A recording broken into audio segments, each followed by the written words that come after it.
They all wore matching red shirts, printed bold with "The Bellamy Bloodline, 2025. I stood there, the only one in a yellow blouse, clutching a pie I made from scratch. Like that would prove something. The shirts had been custom ordered. Everyone had one. Everyone but me. My Aunt Lorna walked toward me, loud and grinning, like she'd just heard the funniest joke. She looked me up and down and said, "Oh, you didn't get a shirt?" She leaned in, not whispering at all. "That's because you're not really one of us." The cousins behind her laughed, like it was some casual inside joke.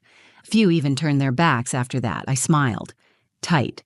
The kind of smile that keeps tears from slipping out too early. My mom stood a few feet away, holding a plate of deviled eggs.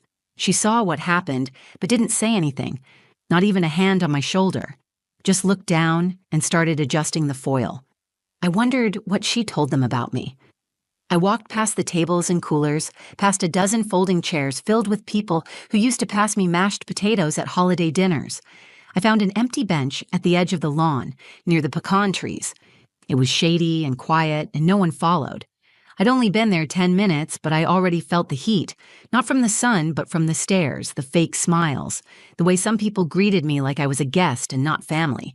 I watched the kids run around in their matching shirts, cousins tossing footballs, someone setting up a karaoke machine.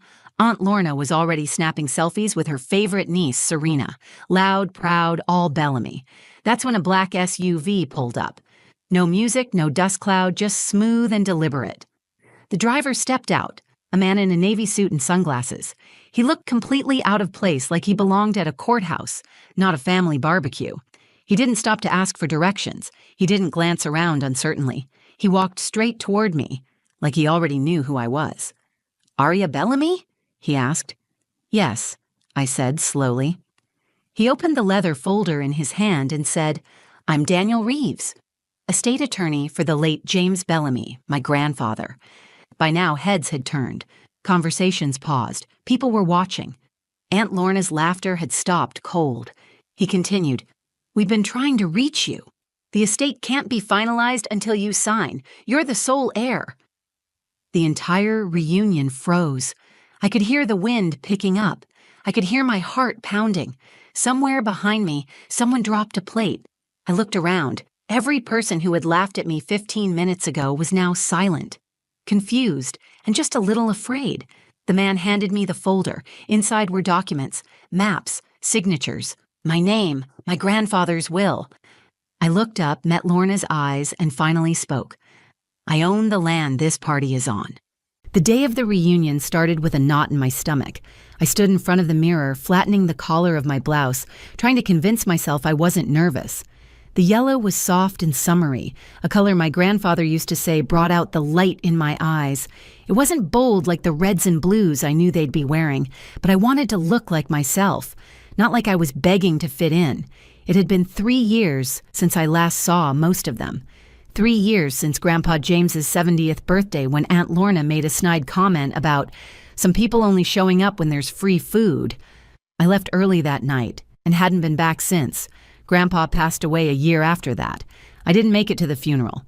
My mother called me from the parking lot after the service and said, "They asked where you were." I told them you were too busy. She didn't sound upset, just tired. She always seemed tired when it came to anything involving me and the rest of the Bellamys. Now here I was back in Georgia, driving down the long gravel road toward the property that held so much history. The Bellamy estate sat on 50 acres just outside of Albany, land that had been passed down for 3 generations. The house itself was worn but proud, with its white wraparound porch and green shutters that had faded under years of sun. Grandpa used to say the land had roots deeper than pride, and when I was younger, I believed that meant something. Now I wasn't so sure. As I parked near the tree line, I could already hear music and laughter. Folding tables were set up under a giant oak, covered with food and bright decorations. Red shirts moved everywhere, dozens of them. Matching outfits with the family name plastered across every back and chest, like a badge of unity. I froze for a second, watching the swarm of shirts like I was observing something I wasn't meant to touch. I stepped out of the car, balancing a pecan pie in one hand and a gift bag in the other. The pie was my olive branch, something homemade to soften the sharp edges I knew I'd walk into. Grandpa's favorite. He used to sneak an extra slice and tell me not to tell Grandma. I made it the way he liked it. Less sugar, more nuts, no fancy crust. I told myself it mattered. I wanted it to matter. As I crossed the lawn, I caught a glimpse of my mother. She was standing near the drinks table, talking to my Uncle Troy. Her face lit up when she laughed, and for a second she looked younger than I remembered. She saw me and gave a quick wave but didn't walk over. That moment stayed with me longer than it should have. A mother seeing her daughter at a family reunion should do more than wave. I walked past groups of cousins, some I hadn't seen since childhood. Most barely looked at me. A few offered polite, tight smiles. Serena, Lorna's daughter, glanced at me over her sunglasses and turned back to her phone. The younger kids darted between the adults, playing tag and climbing the old tire swing. The place smelled like charcoal, watermelon, and honeysuckle. All of it familiar. All of it just slightly out of reach. I kept walking, searching for some neutral place to stand. I didn't know where I belonged. Every table had people clustered in groups, everyone laughing, clinking glasses, tossing inside jokes like frisbees. I didn't expect a parade, but I also didn't expect to feel like a stranger at my own family's gathering. Then I heard Lorna's voice rise above the rest, joking about something I couldn't quite catch. The tone was unmistakable, dismissive, performative, made for an audience. Her crowd laughed with her the same way they always had. It was like nothing had changed. I shifted the pie in my hands and told myself to breathe. I wasn't here for Lorna. I wasn't here to win anyone over. I was here because Grandpa would have wanted me to be. He once told me that being a Bellamy didn't mean being loud or proud. It meant showing up. So I did. And for a while, that was enough. Until it wasn't. I found a place to set the pie on the dessert table, next to a tray of store-bought cupcakes and a melting bowl of fruit salad. No one acknowledged it. No one asked who brought it. I stood there for a moment, listening to the music and watching everyone weave around me like I was invisible. Then I felt a tap on my shoulder. "Aria," Aunt Lorna said, smiling in that way that wasn't friendly. "Glad you finally made it." She didn't wait for a response. She reached down to the table and picked up one of the shirts, a crisp, bright red one with the Bellamy family name stretched across the front in gold lettering. "Oh, wait," she added, looking at the shirt, then at me. "We didn't make one for you. Thought you wouldn't come." A few of the cousins behind her stifled laughter. Serena covered her mouth and pretended to cough. I heard someone whisper, "Awkward," like it was part of a comedy sketch. Lorna turned back to me, still holding the shirt, still smiling.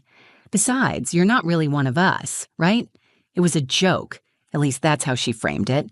But it was loud enough for everyone nearby to hear, and no one corrected her. No one said a word. My cheeks burned, but I held the smile. Not the kind that means you're okay, but the kind that buys you a second to breathe without breaking. I looked at my mother. She was about 10 feet away, watching but doing nothing. She gave a small, unsure smile, then looked away. That hurt more than Lorna's words. I wanted to leave. Right then, I wanted to turn around, get in my car, and pretend I had never come. But I thought of Grandpa again, and how he used to hold my hand at these gatherings when I was younger. How he used to whisper jokes in my ear when I looked overwhelmed. He would tell me I was the quiet heart of the Bellamy family, that I saw what others missed. I swallowed my pride and walked toward the back lawn, away from the noise, the cameras, the line dancing. I sat alone at an empty picnic table near the trees, where the laughter didn't feel as sharp. From there, I watched them pass around drinks, pose for group photos, raise plastic cups and toasts. They were celebrating themselves, loud and certain, wrapped in the same red uniform that now felt more like armor than fashion. The sun hung high, and sweat gathered at the base of my neck, but I didn't move. I didn't eat. I didn't speak. I just watched and waited. At one point, Serena walked past me, holding a beer. She didn't say anything, but she gave me that look. The kind teenage girls give each other in high school hallways like they're daring you to take up space you're not supposed to claim. She rejoined her circle and whispered something. They laughed. They always laughed. The thing about exclusion is it doesn't always come with screaming or slammed doors. Sometimes it's quiet, a look, a silence. an extra shirt that never got made, and when it's done by people who share your blood, it cuts deeper than most things ever could. Uncle Troy gave me a nod from across the yard, the kind of nod that says, "I see you, but I'm not getting involved." It was always like that. Lorna's voice was the only one that carried weight in that household. Danielle, my mother, stayed by the dessert table, nervously rearranging plates that didn't need rearranging. Then came the family photo, the big one. Every reunion ended with it. They began gathering near the swing set, calling out names, arranging rows. Someone asked, "Where's Aria?" Someone else answered, "She's not in it this year." No one corrected them. They took the photo. I watched from my seat. I saw the flash go off. I saw the smiles. I saw the gap where I would have stood. The pie I brought sat untouched. A fly circled it once, then left. I folded my hands in my lap and looked out at the estate Grandpa built with his own hands. I traced the line of the oak trees with my eyes. I imagined his voice, soft but certain, saying, "Let them laugh. The land knows who you are." I didn't cry. I waited. And then the black SUV arrived. I sat under the pecan tree, back straight, hands folded in my lap, and watched the celebration carry on without me. Children shrieked with joy as they ran between folding chairs. Uncles told stories they'd told 100 times. The music changed from upbeat to something slow and familiar, and people swayed in loose circles with plastic cups in hand. It should have hurt more, but I had already felt it all. The sting of being ignored. The quiet rejection dressed up as a joke. The polite indifference from my mother. The silence from the rest. At some point, pain gives way to clarity. I didn't belong, not because of something I lacked, but because they needed me not to belong. That was the role I had been assigned. Still, I stayed. I sat and I watched. Not because I wanted to punish myself, but because leaving would have felt like surrender, and I was done surrendering. From a distance, I saw Aunt Lorna gather people for another round of photos. She looked radiant, holding her plastic cup like a queen with a goblet, surrounded by those who fed her pride. Her husband Troy stood beside her, half smiling, eyes tired. Serena posed in front, flipping her hair and adjusting her stance like someone rehearsed to be adored. Lorna called out my mother's name and motioned her over. Danielle looked my way for half a second, then joined them without hesitation. I knew that look. It said, "It's easier this way." Easier not to defend me. Easier not to be the one who caused waves. That had always been her way. My hand reached for the pie, untouched since I placed it down. I picked it up and placed it gently into the trunk of my car. I wasn't angry. I just didn't want to leave anything behind. Then I heard the tires. A smooth roll of rubber against gravel. Too quiet to be any of the family trucks or pickups parked out front. I turned my head and saw a black SUV pull up just beyond the main clearing. Clean, sleek, with tinted windows and no dust trail behind it. The music didn't stop, but people began to notice. Conversations dipped.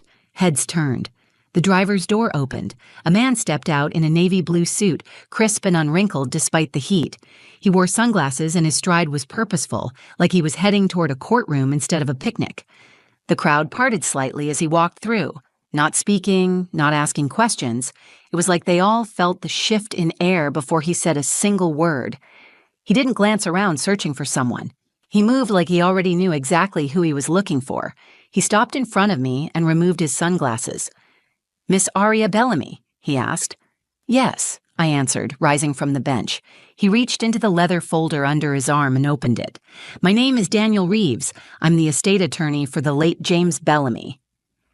Every sound behind him softened. The kids stopped running.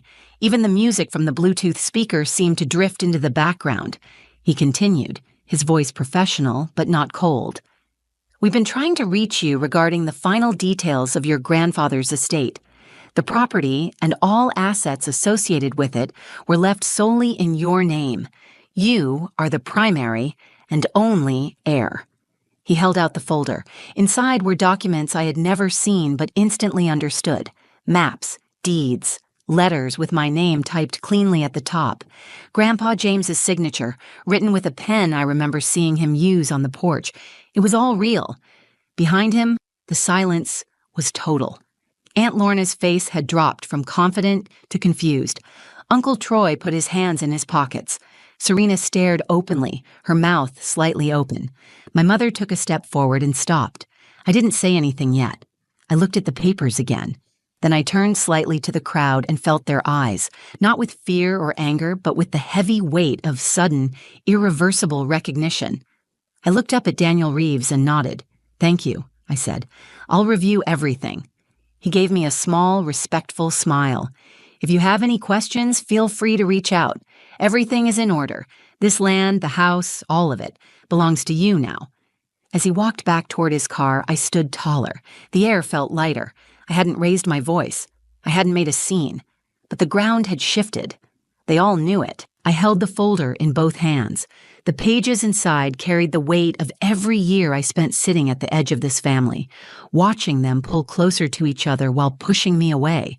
But now, no one spoke. No one laughed. No one had anything clever to say. Aunt Lorna stepped forward, her smile gone. Her tone clipped. "There must be some mistake," she said. "James wouldn't do that. He wouldn't leave it all to her." Daniel Reeves was halfway to his SUV but turned briefly. "There's no mistake. Everything was filed, witnessed, and notarized. He made the decision over a year before he passed. It's all there in writing." Lorna turned to my mother. "Danielle, what is this? Why didn't you say anything?" My mother blinked like she had just come out of a trance. "I didn't know. I haven't spoken to the lawyer. I thought James left everything to the family." A few people started whispering. Serena looked around, clearly unsure of where she was supposed to stand now that the ground had shifted. Uncle Troy moved next to Lorna, placing a hand on her back like he was steadying her, or maybe himself. I stepped forward. Not far. Just enough. "My grandfather did leave it to the family," I said. "I am the family, whether any of you liked it or not." My voice wasn't raised, but it carried. People turned toward me, finally looking at me, not through me. "For years, I sat at your tables, brought food to your gatherings, smiled when you joked at my expense. And I let it happen because I thought maybe one day I'd earn your respect, that if I was quiet enough, helpful enough, grateful enough, you'd make room for me. But Grandpa saw what you wouldn't." Lorna stepped forward again, pointing at the folder in my hands. "You think this makes you better than us?" "No," I said. "It makes me responsible. It makes me the one who has to decide what happens next." They stared at me like they were waiting for a punishment, like I might throw them out, humiliate them, take back every smile I ever forced out of politeness. But that wasn't what I came for. "I'm not here for revenge," I continued. "I'm here because Grandpa wanted someone to protect this land. He trusted me to do it." A boy from one of the younger families wandered over and tugged at his mother's shirt. She pulled him closer. The kids didn't understand the shift, but they could feel it. The adults understood too well. Cousin Marcus finally spoke. "So, you could actually make us leave?" "I could," I said. "Every square inch of this place is legally mine. The house, the fields, the trees, even the well water. I could call the sheriff and end this right now, but I won't." He blinked. "Why not?" "Because Grandpa wouldn't want that. He believed in second chances. He believed family was more than blood. It was about how you showed up, and he knew I would do this the right way." No one cheered. No one clapped. It wasn't that kind of moment. But the silence was different now. It wasn't the silence of exclusion or dismissal. It was the silence of realization. I turned slowly and looked out at the estate. His estate, now mine. The pecan trees swayed in the wind. The house stood proud and still. For the first time, I felt the roots underneath me, steady and deep. "You can finish your reunion," I said. "I'm not here to ruin it. Just clean up when you're done. You're on my lawn." I walked back toward the tree line where my car was parked. I didn't rush. I didn't look back to see their reactions. I didn't need to. When I opened the car door, I glanced at the pie in the back seat, still intact, still untouched. I smiled for real this time, picked it up, and walked toward the front porch of the house. There, alone on the steps, I sat down and took a bite of the pie I made for a family that had never really made room for me. But now, they would have to. I stayed on the porch long after the music faded. The sun was beginning to drop behind the trees, casting long shadows across the field. Most of the family had left by then. A few people lingered near their cars, talking in low voices, stealing glances at the house like it belonged to a ghost they never expected to see again. My mother walked up the steps. She didn't speak right away. She sat beside me on the top stair, smoothing out the hem of her dress like she needed something to do with her hands. "I didn't know," she said finally. "About the will." I nodded. "I believe you." She looked straight ahead at the driveway, her voice quiet. "He must have done it after we argued about your place in the family. I told him not to cause waves. I thought I was protecting you. I thought if I told you to keep your head down, they'd leave you alone." I looked over at her, not angry, just tired. "That's not protection. That's surrender." She swallowed hard, blinking away something she didn't let fall. "I see that now." For a long time, we sat there, the two of us, surrounded by the house he built and the land he worked. She didn't apologize. Not in the way I used to wish for, but she didn't leave either, and that, maybe, was something. Eventually, she stood and walked back to her car. I didn't watch her drive away. The sun kept falling and the cicadas started humming. The pie sat beside me, half-eaten. I took another bite, letting the taste of pecans and vanilla settle on my tongue. I hadn't eaten all day. I hadn't realized how hungry I was, not just for food, but for something real, something that belonged to me. I thought about Grandpa James, about how he used to bring me out here in the early mornings to walk the property line. He'd tell me how each tree had a story, how each patch of land held memory. I didn't understand then why he shared it all with me, why he told me things he never told anyone else.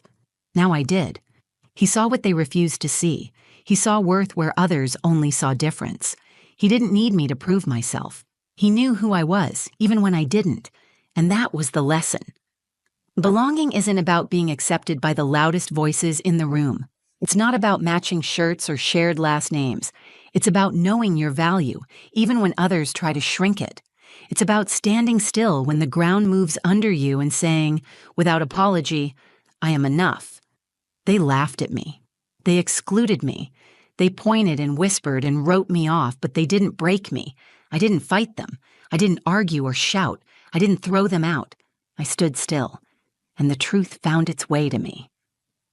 I walked back into the house, slow and steady. The air inside smelled like wood and thyme. Dust floated in the golden light through the windows.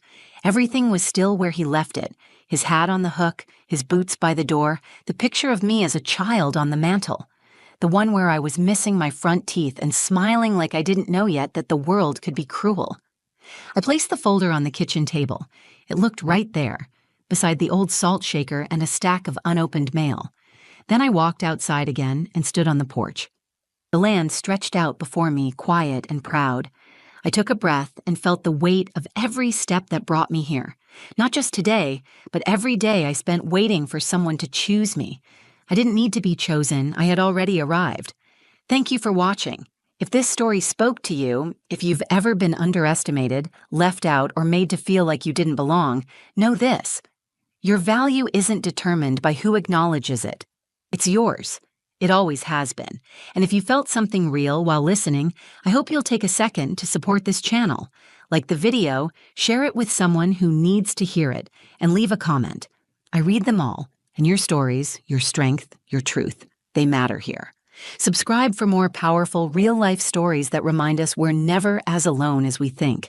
Until next time, take care of yourself, and never forget what you're worth.